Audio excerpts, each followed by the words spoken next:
भगवान श्री राम को मर्यादा पुरुषोत्तम क्यों कहा गया? भगवान श्री राम ने अपने जीवन में 3 प्रतिज्ञाएं ली है। सबसे पहली प्रतिज्ञा थी कि रघुकुल रीत सदा चली आई, प्राण जाए पण वचन ना जाए। अपने वचन का वो पूरे जीवन भर पालन करते रहे। ऐसा नहीं हुआ कि उन्होंने आज कुछ कहा, कल कुछ और कहा और परसों वो अपनी बात से मुकर गए।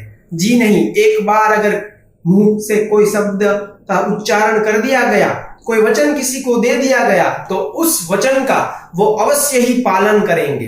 और अपने पूरे जीवन काल में उन्होंने अपने इस प्रतिज्ञा को बिल्कुल बरकरार रखा और कभी भी इसका उल्लंघन नहीं किया। रघुवंश की यही आन बान शान रही थी कि उनके शब्दों का बहुत बड़ा मोल था। उनके जो वचन थे वो बेशकीमती थे।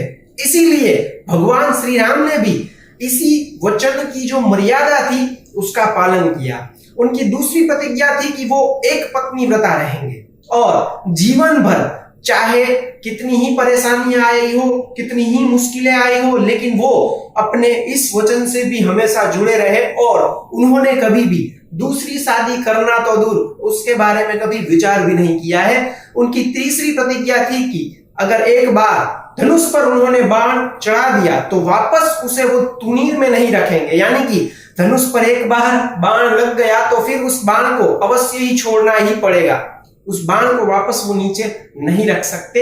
इस मर्यादा का भी उन्होंने हमेशा पालन किया। वे हमेशा एक ऐसे व्यक्तित्व के रूप में निखरे कि जो जीवन को उच्च मूल्यों से देखते थे और इसको कभी तोड़ते नहीं थे। उनका चारित्र्य ही उनकी पहचान थी और इन्हीं 3 मर्यादाओं की वजह से, इन्हीं 3 वचनों की वजह से उन्हें हम मर्यादा पुरुषोत्तम कहा गया कि वे एक मर्यादा पुरुषोत्तम है जो कभी भी मर्यादा का उल्लंघन नहीं करते हैं। जय श्री राम।